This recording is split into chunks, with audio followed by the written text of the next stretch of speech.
Good morning, sir. Myself Mantu Kumar, standing here to give my presentation on the topic of integration. Integration.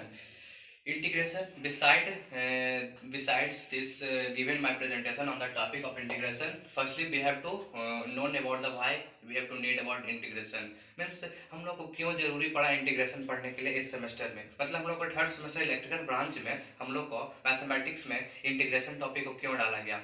इसका यह reason है कि इसका बहुत बड़ा एप्लीकेशन इंटीग्रेशन का है। फर्स्टली ये तो इंटीग्रेशन का सबसे बेसिक रूल, सबसे पहला ये है कि मतलब कोई भी छोटा फंक्शन को बड़ा फंक्शन करने का काम करता है, इसलिए इसका नाम इंटीग्रेशन। मतलब integrate, to integrate means big function करना। समेशन, इंटीग्रेशन मीन्स समेशन, मतलब एक छोटा फंक्शन को बड़ा फंक्शन में कन्वर्ट करना। ये एक डिफरेंशिएशन का जस्ट रिवर्स प्रोसेस है। डिफरेंशिएशन मीन्स जिसका मतलब कोई भी बड़ा फंक्शन को छोटा करना होता है, इसका जस्ट रिवर्स प्रोसेस मीन्स इसका कोई भी बड़ा छोटा फंक्शन को बड़े बड़े रूप में करना रहता है इंटीग्रेशन। इसका हम लोग इसलिए हमको इस सेमेस्टर में पढ़ना पड़ा कि इंटीग्रेशन का बहुत बड़ा यूज है, जिससे हम लोग के इलेक्ट्रिक एंड सर्किट में पढ़ते हैं to finding the for calculating the value of RMS, average value of alternating current है। सो इसका यही सब रूल है, इसका यही सब एप्लीकेशन है कि हम लोग किसी भी अल्टरनेटिंग करंट का हम लोग आरएमएस वैल्यू, उसका एवरेज वैल्यू फाइंड आउट आसानी से कर सकते हैं with the help of integration. So and और इसके अलावा भी बहुत बड़ा रोल है इलेक्ट्रिकल इंजीनियरिंग में या फिर और अलग इंजीनियरिंग फील्ड में। इलेक्ट्रिकल इंजीनियरिंग के अलग फील्ड के अलावा भी इसका बहुत बड़ा रोल है इंटीग्रेशन का, इसलिए हम लोग को इसे पढ़ना पड़ा। और इसका ये एप्लीकेशन है कि हम लोग कोई भी मान के चलिए कि कोई भी मतलब प्लेन फिगर है, ये तो प्लेन फिगर, इसका आसानी से हम लोग एरिया फाइंड कर देते हैं कि इसका पाई है स्क्वायर होता है। लेकिन कोई भी अगर मान के चलिए कि ये हमको कर्व दे दिया गया, अब बोला गया कि इसका पीछे का हम लोग एरिया फाइंड आउट करें, तो हम लोग आसानी से इसका ज्योमेट्रिकल फिगर का हम लोग नहीं फाइंड आउट कर सकते। लेकिन with the help of integration we can easily calculated of this curve. So integration are very important of that very find, मतलब जिसका कोई भी नहीं हम लोग नहीं फाइंड आउट कर सके, जिसका फार्मूला था आसानी से कर लिए तो उसका हम लोग आसानी से कर लिए। लेकिन हम लोग कोई भी कर्व दे दिया गया, या फिर तो कोई भी कर्व है, एक सर्कल है, ये बोल दिया कि इस कर्व के बीच का हमको फाइंड आउट करना है एरिया, तो हम लोग इसका कोई भी फार्मूला यूज नहीं कर सकते हैं। इसलिए फार्मूला इसका कोई भी यूज नहीं, इसका कोई बेसिक फार्मूला यूज नहीं है। लेकिन with the help of integration we can easily calculated of this type of question. So इसके अलावा हम इंटीग्रेशन का क्या कहते हैं, एक्सप्लेन करते हैं। इंटीग्रेशन जो कि दो टाइप्स का होता है, डिफिनिट और इनडिफिनिट। डिफिनिट मीन्स जिसके पास लिमिट होता है, मतलब ये इसका लिमिट दिया हो रहता है। विच हैव लिमिट मीन्स इसका लिमिट तुम्हारा दिया रहेगा कि हमको यहाँ से यहाँ तक इंटीग्रेट करना है, from upper limit to lower limit, जो कि नीचे जो कि फर्स्ट फ्रॉम यहाँ for example integration of sine x from pi to pi means यहाँ पाई मीन्स लोअर, मतलब हमको एक लोअर लिमिट जो कि नीचे पॉइंट है लोअर लिमिट, और जो अपर पॉइंट है उसको अपर लिमिट बोला जाता है। इसमें लिमिट दिया हो रहता है। But in case of indefinite integration there is no type of any limit, means यार हमको लिमिट नहीं दिया रहता है कि हमको यहाँ से यहाँ तक इंटीग्रेशन करना है। सो here एक c value c which is known as arbitrary constant, here c are used, मतलब इसका कुछ वैल्यू फिक्स नहीं रहता है, एक कांस्टेंट एक टर्म है, एक कांस्टेंट इसका हम लोग मान लेते हैं। उसके बाद हम लोग बंद करो।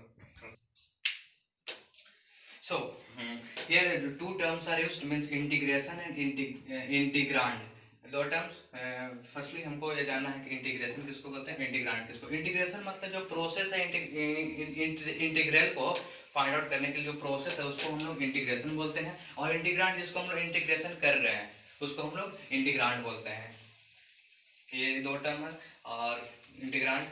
और फिर उसके बाद फिर हम लोग इसका सम बेसिक फार्मूला है जो कि एटलीस्ट 13-14 फार्मूला है। As for example integration of cos x means इसका हो जाएगा sin x plus c, here c is known as arbitrary constant.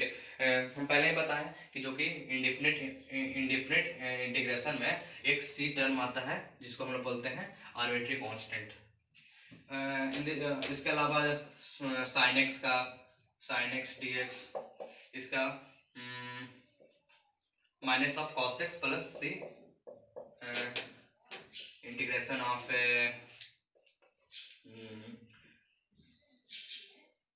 1/x dx, इसका log of mod x plus c in this way, and many more things, many more formula are used for finding the integration. Here some fundamental formula are used, means fundamental formula कर दिया। उसके बाद हम लोग मतलब fundamental, इसका कुछ fundamental rules है इंटीग्रेशन का, फंडामेंटल रूल्स ऑफ इंटीग्रेशन, इसका 2-3 फंडामेंटल रूल्स है, इसको मतलब हर चीज़ में हमको इसको फॉलो करना पड़ता है। Fundamental rules of integration, fundamental rules of integration. इसका फंडामेंटल रूल्स वाला यही है कि अगर मतलब कोई भी अगर इंटीग्रेशन के बीच में अगर कोई अगर कांस्टेंट टर्म रहा, इसका हम लोग fx ऑफ dx, कोई भी इंटीग्रेशन है सर, इसको हम लोग आसानी से अगर डेफिनेट में हो या इनडेफिनेट में हो, नहीं फर्क पड़ता है, कांस्टेंट टर्म है, इसको सबसे पहले कांस्टेंट टर्म को बाहर कर दे। जैसे कि हम लोग डिफरेंशिएशन में भी कहते थे कि कोई भी अगर कांस्टेंट टर्म इसको मल्टीप्लाई है तो हम लोग या डिवाइड में जैसे 1/k रहेगा या k, तो इसको हम लोग आसानी से इसको बाहर पहले कर देते हैं, इसको बाहर हम लोग करके बाद fx of dx plus c, अगर इनडेफिनेट में हो तो प्लस c लिखना बहुत ही नेसेसरी है। अगर इनडेफिनेट इंटीग्रेशन है, अगर c अगर नहीं लिखेंगे तो मतलब पूरा सही रहेगा, फिर भी हम लोग c अगर नहीं लिखेंगे तो पूरा हमारा जो वैल्यू है जो गलत हो जाएगा। इसलिए c is very necessary for indefinite type of integration. और डिफिनेट रहेगा तो c नहीं, उसमें तो एक डिफिनेट मतलब एक तुम्हारा निश्चित वैल्यू आ जाता है, जो कि c के लिए कोई जरूरत नहीं है। एक और रूल यही है कि अगर मान के लिए कोई भी अगर फंक्शन दो एक ही में प्लस या माइनस में है, सम और डिफरेंस के फॉर्म में है, for example f of fx plus of minus gx then इसका dx है, देन इसको हम लोग इसको अलग अलग इंटीग्रेट के फॉर्म में कर सकते हैं। इसको अलग इंटीग्रेशन पहले कर लीजिए, फिर इसको प्लस माइनस हो तो प्लस माइनस, फिर इसको अलग कर दीजिए। एज फॉर एग्जांपल देखिए f of x dx, plus रहेगा तो प्लस, माइनस रहेगा तो माइनस, देन इसका फिर इंटीग्रेशन ऑफ gx dx, इसका फिर अलग इंटीग्रेशन, इसका अलग इंटीग्रेशन हम लोग फिर कर लेंगे। एग्जांपल के तौर पे लेते हैं, एक एग्जांपल हम लोग लेते हैं, इस पे बेस्ट एक एग्जांपल लेते हैं। एग्जांपल इसका बेस्ट एक लेते हैं कि ऐसे इंटीग्रेशन ऑफ 2 sin x, दोनों के best example 2 sin x plus cos x of dx। इसका यही है कि सबसे पहले हम लोग को अलग अलग कर देना है, तो इसको कुछ हो जाएगा 2, तो देखिए 2 ये तो पहला रूल के अकॉर्डिंग मतलब 2 कांस्टेंट टर्म है, तो 2 को बाहर निकाल देते हैं 2, उसके बाद फिर sin x of dx plus है तो प्लस इंटीग्रेशन cos x का cos x फिर dx। इसका हम लोग को लिमिट नहीं दिया गया है, मतलब कहाँ से कहाँ तक इंटीग्रेट करना है, तो हम लोग को जान जाना है कि ये क्या है, ये इंडेफिनिट टाइप ऑफ इंटीग्रेशन है। इसको में हम लोग सी टर्म में यूज होगा, तो लोग जानते हैं sin x का कुछ होता है माइनस ऑफ cos x, तो यहाँ पे क्या हो जाएगा, यहाँ पे -2 cos x plus cos x का sin x। अगर यहाँ पे लिमिट नहीं है तो मतलब इंडेफिनिट टाइप ऑफ इंटीग्रेशन, यहाँ पे सी टर्म मुझे होता है जिसको हम लोग आर्बिट्रेरी कांस्टेंट बोलते हैं। इसके अलावा हम लोग उसके बाद फिर हम लोग इंटीग्रेशन को फाइंड आउट करने के लिए सब मेथड्स है, क्योंकि हम लोग इंटीग्रेशन को हम लोग डायरेक्टली फाइंड आउट नहीं कर सकते हैं। अगर डायरेक्टली हम तभी फाइंड आउट कर सकते हैं जब इसका एक स्टैंडर्ड फार्मूला के फॉर्म में हो, मीन्स sin x के फॉर्म में हो, cos x के फॉर्म में हो, sin x x मतलब यहाँ पे x प्लस b के फॉर्म में हो, अगर ऐसा के फॉर्म में भी रहे तो हम लोग अगर एक स्टैंडर्ड फार्मूला के टर्म में तो हम आसानी से यूज कर सकते हैं। लेकिन अगर स्टैंडर्ड फार्मूला के रिस्पेक्ट नहीं रहा, स्टैंडर्ड फार्मूला अगर नहीं रहा तो उसके बाद हम लोग कैसे इंटीग्रेशन करते हैं, उसका बहुत सा मेथड है, तो वही मेथड हमको यहाँ पे थोड़ा सा हमको डील करना पड़ा है कि मेथड्स ऑफ इंटीग्रेशन, मतलब हम लोग कौन कौन से मेथड से इंटीग्रेशन को फाइंड आउट कर सकते हैं। मेथड्स ऑफ इंटीग्रेशन, कौन कौन से मेथड से हम लोग इंटीग्रेशन को फाइंड आउट कर सकते हैं। तो मेथड्स सबसे पहला तो हम लोग करते हैं methods of transformation, methods of transformation, method of transformation,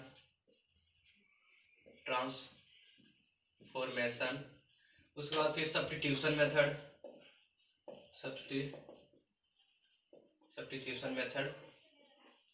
उसके बाद फिर हम लोग मेथड बाय पार्ट्स से भी हम लोग कर सकते हैं, मेथड्स बाय पार्ट्स। उसके बाद फिर मेथड्स, फिर उसके बाद हम लोग पार्शियल फ्रैक्शन का भी यूज करके कर सकते हैं। जैसे हम लोग फर्स्ट सेमेस्टर में हम लोग पढ़े थे पार्शियल फ्रैक्शन, फर्स्ट चैप्टर में ही था partial fraction.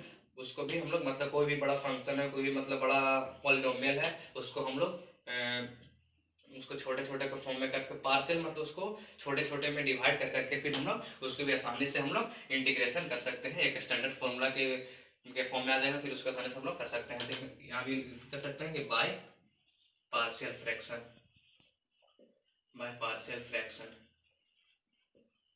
One by one हम सबको डील करते हैं। पहला मतलब मेथड और ट्रांसफॉर्मेशन करने का मतलब कोई भी इंटीग्रेशन जैसे डायरेक्टली के फॉर्म में नहीं दिया हुआ तो उसको हम लोग ट्रांसफॉर्म करके एक फॉर्म से दूसरे फॉर्म में कर सकते हैं। एज फॉर एग्जांपल अगर कोई भी integration √x plus -1 into D ऐसा का फॉर्म में रहा, जिसको हम लोग ट्रांसफॉर्म कर सकते हैं। ट्रांसफॉर्म कैसे कर सकते हैं? बाय द हेल्प ऑफ इसको हम लोग ट्रांसफॉर्म करके मतलब इसको हम लोग रेशनलाइज कर सकते हैं, रेशनलाइजेशन कर करके हम लोग इसको ट्रांसफॉर्म कर सकते हैं।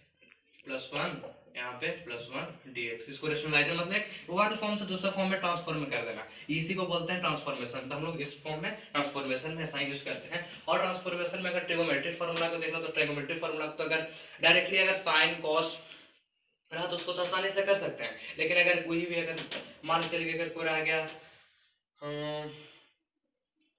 cos स्क्वायर x, इसको हम लोग कैसे इंटीग्रेशन करेंगे? तो हम लोग जानते हैं क्या जानते हैं, जैसे इसका अगर हम लोग रह गया कि cos स्क्वायर x का हमको इंटीग्रेशन करना है, लेकिन हम तो cos x को जानते हैं, cos स्क्वायर को नहीं जानते हैं। तो हम लोग cos स्क्वायर x को इसको आसानी से पहले हमको इसको cos स्क्वायर x को हम फार्मूला जान देते हैं कौन सी, cos 2 थीटा बराबर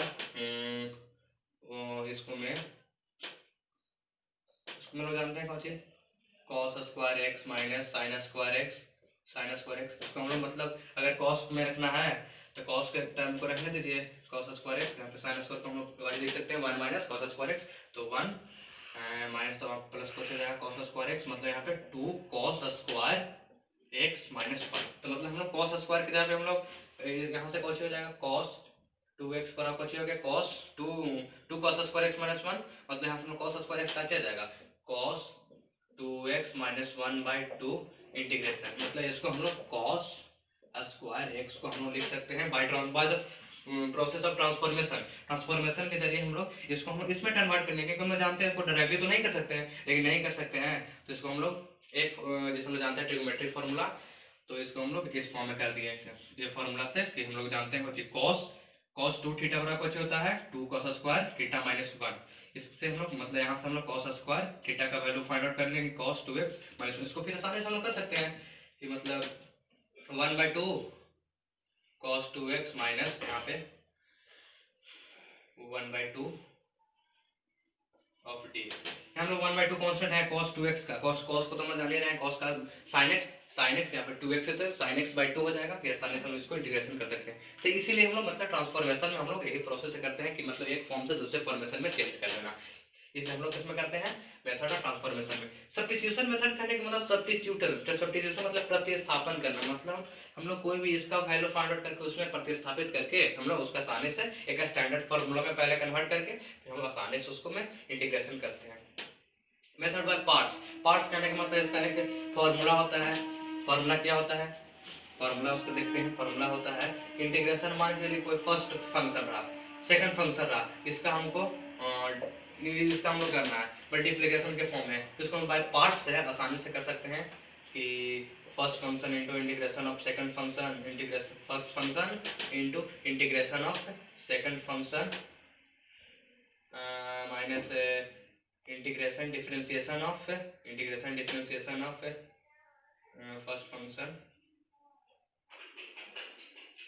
into integration of first function into second function into integration differentiation of first function into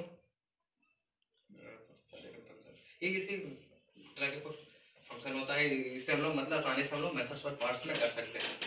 उसके बाद फिर मेथड ऑफ पार्शियल फ्रैक्शन आता है। पार्शियल फ्रैक्शन से हम लोग आसानी से, जैसे कि मैंने बताया कि फर्स्ट सेमेस्टर में हम लोग पढ़े थे पार्शियल फ्रैक्शन, जो कि आसानी से कोई जैसे मान के चलिए कोई फंक्शन है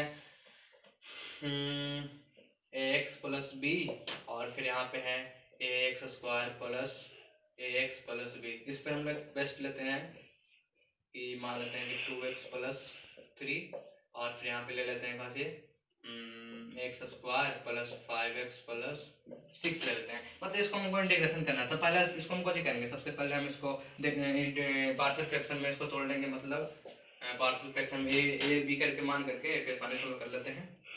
फिर उसके बाद फिर हम लोग दो फंक्शन में आ जाएगा, दो फंक्शन में मतलब स्टैंडर्ड फॉर्मूला में आ जाएगा। उसके बाद फिर हम लोग आसानी से इंटीग्रेशन कर लेंगे। कितना मिनट हो? हाँ, तो इसीलिए हम लोग इस तरीके से हम लोग मेथड ऑफ इंटीग्रेशन कर लिए। That's all, thank you. मतलब बेसिकली हम लोग को जानना था, मतलब मेरा मकसद नहीं था कि पूरा इंटीग्रेशन पढ़ाना, मेरा मकसद यही था कि सिर्फ एक प्रेजेंटेशन तय करने के, मतलब हम लोग कहाँ कैसे हमको एक डील हम लोग को क्यों पढ़ना पड़ा, हम लोग को क्यों इंटीग्रेशन जानना जरूरी था, हम लोग एक इंजीनियरिंग के तौर पे हम लोग इंटीग्रेशन क्यों जरूरी है। तो ये बहुत बड़ा इंटीग्रेशन है, एक बहुत बड़ा चैप्टर है, मतलब बहुत ही इंपॉर्टेंट चैप्टर है। जाके हम लोग जैसे कि इसका एप्लीकेशन में बहुत है कि मतलब हम लोग एरिया अंडर द कर्व करते हैं, कोई भी आरएमएस वैल्यू फाइंड आउट करने के लिए करते हैं, या फिर तो एवरेज वैल्यू फाइंड आउट करने के लिए करते हैं, अल्टरनेटिंग करंट का। अल्टरनेटिंग मतलब हम लोग इलेक्ट्रिकल इंजीनियरिंग में हम लोग को बहुत यूज इसका होता है। जैसे हम लोग सर्किट एंड नेटवर्क मेजरमेंट में या और कहीं भी देख रहे थे इंटीग्रेशन का बहुत ही यूज आ रहा है। तो इसलिए और भी मतलब कोई, जैसे कि मैंने बताया पहले कि मतलब कोई फंक्शन है, कोई मतलब प्लेन फिगर है, उसको हम बोल रहे हैं कि इसके पीस का कितना एरिया होगा, तो हम लोग आसानी से, तो हम लोग कोई फार्मूला नहीं यूज कर सकते हैं, तो by the help of integration हम लोग इसका आसानी से यूज कर सकते हैं। That's all, thank you.